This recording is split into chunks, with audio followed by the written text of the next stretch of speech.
Grady's so happy. He's met Harry from Harry and the Hendersons.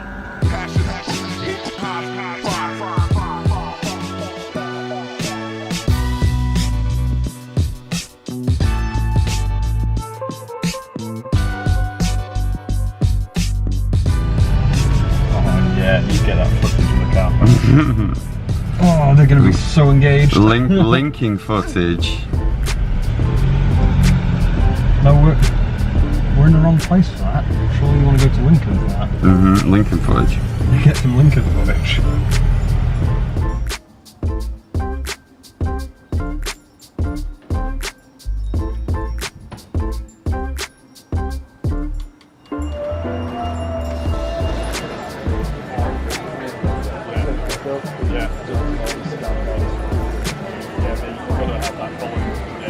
Hey Sam W. Yo! What's happening? We're at the Leeds Tattoo Show in Leeds. Just had a quick wander around, getting ready to do the beard competition at 3 o'clock where I'm going to be one of the guest judges because apparently I know beards. It used to happen.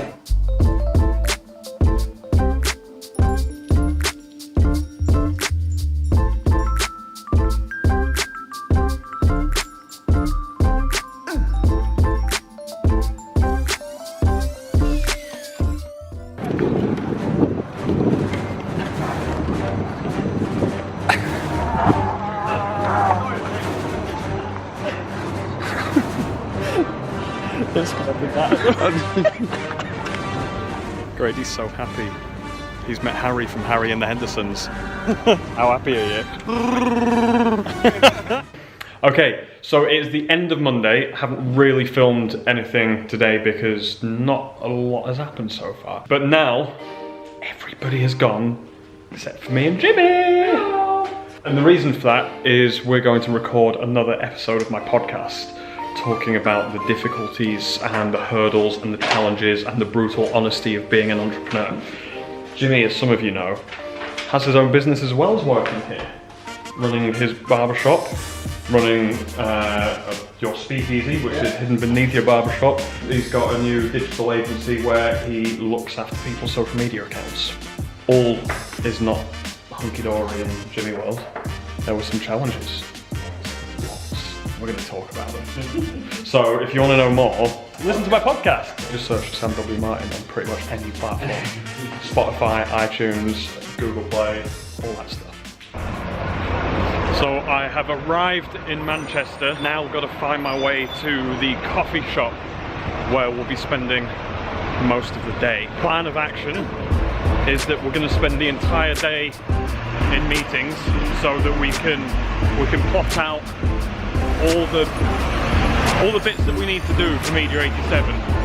The procedures, the plans, how we're going to grow, how we balance the workloads, absolutely everything. So lots to do today. So that's me pretty much done in Manchester for the day. I'm in the car park about to go home. Got a couple hours driving back, and then on the way back I have a phone meeting with someone who contacted me, wants some career advice. They got in touch through LinkedIn after watching the vlogs, which is really cool. Today went really well. Lots covered. There's so much work involved, and unfortunately my camera died, so I didn't get a lot of it for you guys. The finances, looking at potential investment, the costs of working with the clients that we have, you know, getting all that startup stuff sorted, the processes. The processes are one of the hardest things for us because Carl's in Preston, Deck's in Manchester, and I'm in Doncaster, so it's really hard to have that level of communication that we need. It's something that we're working on, and it's not easy, but we're getting there. We are getting there. The office feels so quiet since the French have gone. Jimmy's not in today, Chloe's not in today, Mark's hiding downstairs. But somewhere in here is a Dom. Making something for Johnny. Oh, deals for Johnny. It's 2 warm in here though. why are you working in here then? I don't know, because I'm a bit of a masochist, mate. A bit of I like it. I like the pain. I put myself through hell. How's the other stuff gone? You got any other things that you can show us? Oh, were these from last week? They were in last week's vlog, weren't yeah, they? last, Dynamic product advertising. Those feminine hands. Yeah, Johnny. Viewers can see this, but one of those arms, and not those ones, that's Jimmy's arms. I was going to say one of Johnny's arms is a lot less hairy than the others. I wonder why that is though. I wonder why that is though. Why do you think Johnny has one hairy arm and one arm that's smooth? Well, there's one reason, but I won't say it on camera. But the other reason might be that he shaves one of the arms. Ooh, Johnny, that's strange, you rogue. Rodent. There we go. Morning, Sam. Morning. Where are we going today? What day is it? Thursday? Yeah. Yeah, Thursday. Yeah. It's definitely Thursday. We're going to Sheffield. I've got a keynote this morning where I'm going to be presenting to a small group of entrepreneurs who want to know my story about how I went from bedroom business to international brand. Yeah, I'm super looking forward to it. It's really good to meet other people and find out what they do and what they're trying to build. And if you can be a part of what other people are building in any way, even if it's just telling your story or offering advice, then that's always a really exciting place to be. So, what's happening this afternoon, Sam? I'm going back to get my knee tattooed again. Are you having the other knee done, or are you having the colouring? No, so we've already drawn the outlines. It's just painted by numbers today. Aaron's gonna colour my knee in. But last time, so the painful bit's done then? No, it hurts so bad. Last time it hurt so bad, and it's only going to be more painful this time. Is this like this a long session? I'm not ashamed of this, right? Some people are, I am not. I've numbed my knee. I've got numbing cream on it right now. Oh, but also you numbed. Did they say to numb like 3 hours before you? They say you're meant to put it on like 2 hours before, but because of the talk, I've had to put the number. So could I hit your knee now and you wouldn't feel a thing? No, it takes a while to sink in. But yeah, I'm hoping it just takes the edge off because last time it hurt. Did you cry? It hurt. In here.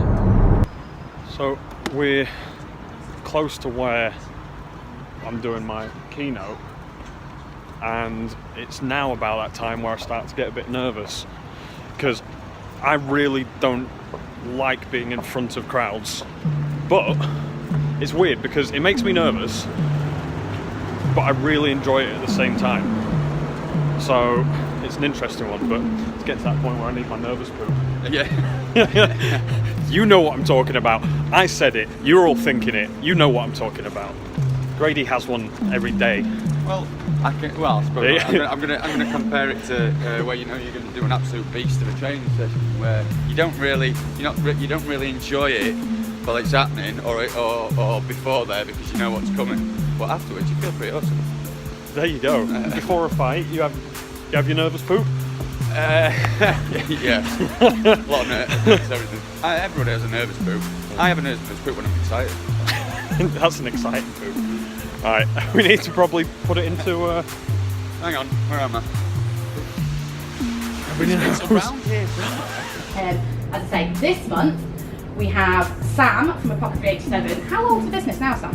4.5 years now. Yeah, I knew it wasn't very old. So Sam has based, and I'm not going to step too much on because I think no doubt he'll tell you this, but Sam took his business from something that you personally needed to now masses, and it's probably easier to say the countries that you don't ship to as opposed to the ones that you do. We stopped counting at 135 countries. So he has taken his business from nothing to massive in no time whatsoever. Male grooming brand called Apothecary 87, and forgive me for one moment, I brought some products just so you guys can have a look at who we are and get a feel for it. This one over. That's what I want. I like that one. Yeah. Mr. Josh Mario John. No, take that one home. Labelled as a beard brand. So we looked at shaving products, mustache styling products, hair styling products, and made sure we had a selection to launch. I had this idea of having a number because it just made it feel a bit different. but I didn't know what number to do. Unfortunately, at the time, my granddad was very sick with cancer, and he was one of my biggest supporters, a huge role model to me. He died at the age of 87 with a 60-year-old girlfriend. So he was, I know, right? Yeah. But he was a huge inspiration. He always told me that I had the biggest and best beard he'd ever seen in his 87 years on the earth. And he was just a very inspirational guy. I mean, we decided to add the 87 on as a way to remember him. My dad gave me a small amount of money to start the company with.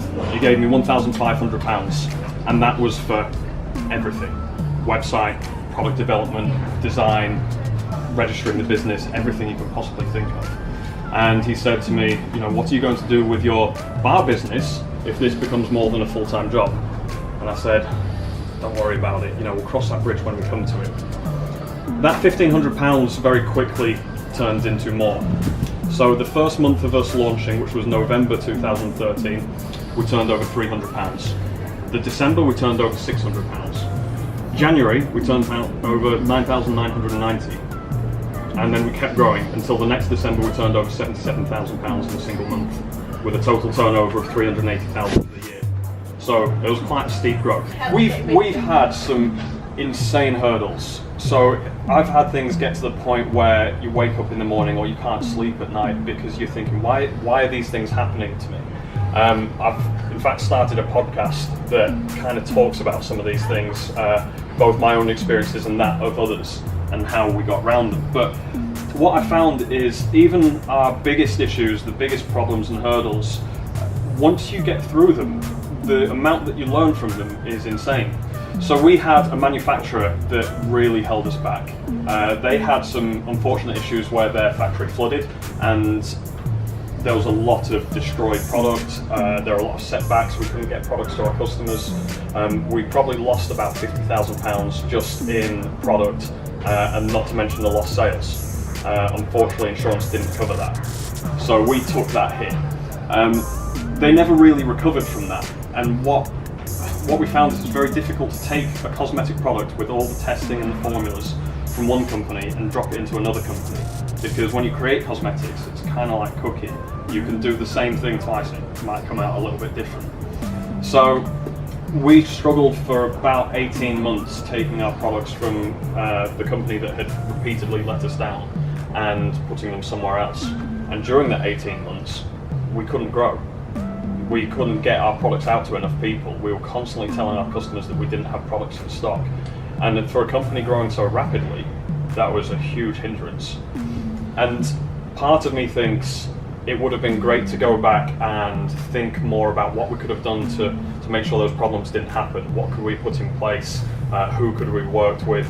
Would I have done things differently? But now, the things that I've learned from that, we're putting in place with new manufacturers. We've learned huge lessons from that, and because of those issues, we're stronger. So it was a really shit time, but it was probably worthwhile. So I'm a big believer in everything that happens shapes who you are, whether that's a person or a brand. I think that it's all important. It all builds up into what you're doing.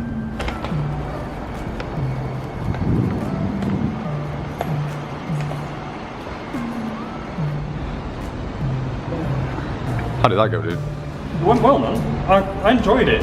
Like I said, I always get those nerves before I get up in front of a group of people and start talking. Every time, without fail. But I do really enjoy it at the same time, which is like a weird combination of feelings. But everybody engaged really well. Asked loads of questions, which makes things a lot easier for me because I know that I'm adding a whole lot more value to the people and the audience that I've got, and they're getting the tailored content. But it went on for quite some time, or at least it felt like it. So the Q&A part of it is definitely my favourite.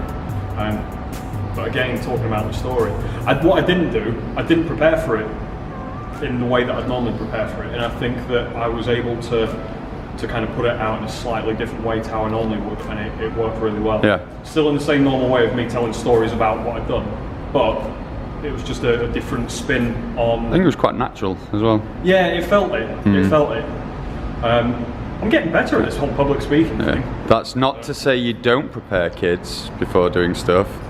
But Fail to prepare, prepare to fail. And I like doing it. I want to do more of that. But it's scary. There's nothing scarier than a room full of women. Well, the thing is about it being scary is that I feel like being outside my comfort zone makes me better because I have to push myself further. So I do enjoy that fear, which is a weird thing. But yeah, anyway, back to Doncaster for knee tattoos. Knees are good, knees are good.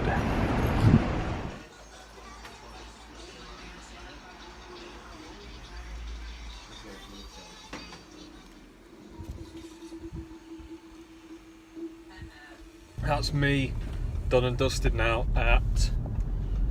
for my tattoo. That was so bad. Even numbed up, it just felt like fire. It wasn't fun. But it's all done and dusted, so I don't have to go through that anymore until August, because I booked in for the other knee. I don't know why I do this to myself. It's not fun at all, but I really want the matching piece, the blind pig and the blind tiger. There's the blind pig and there's the blind tiger, which I've just had done. Volstead knees. Oh god. Anyway, heading back to the office really quickly, swing by and see people. It's about 20 past 4, so not much left of the day.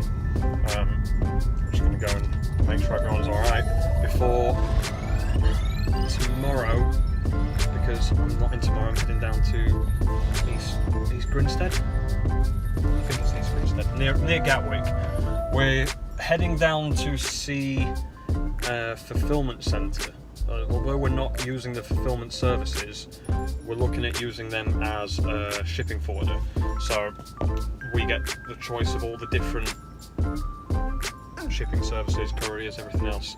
So we can tailor our services more to the client rather than just saying this is the one option that you have. Obviously we'll have a look at what fulfillment options they have, just in case we ever decide to move our warehousing there, but I doubt that will happen at the moment. So that's tomorrow's plan. 4 hours drive there, 4 hours drive back, 2 hour meeting in the middle. Should be a fun day.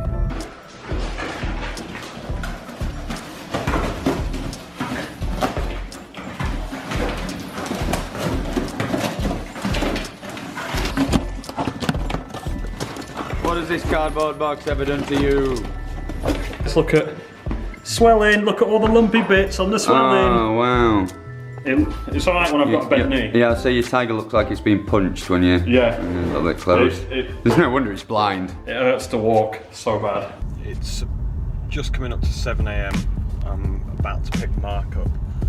Today we're heading down to just outside of Gatwick, a place called East Grinstead, where I'll be meeting a new fulfillment centre who we may potentially work with in the future. I want to kind of have a look at what their setup is, what benefit they can add to us in adding benefit to our clients in terms of shipping our products out. I don't think that we're going to do fulfillment anytime soon, but they do have a forwarding service which will allow us to offer more services to our clients. But it's definitely worthwhile going down and meeting them and finding out what it is they do and offer. Mark obviously is in charge of logistics, our warehouse, everything else, so he's going to come along for the ride, see the setup and meet the people. Probably not the most exciting trip in the world, but functionally it makes a lot of sense to go and chat to these guys and see what's happening. Hopefully be able to improve on what we do for our clients, which is the end goal really. Make everything better for the people that we work with.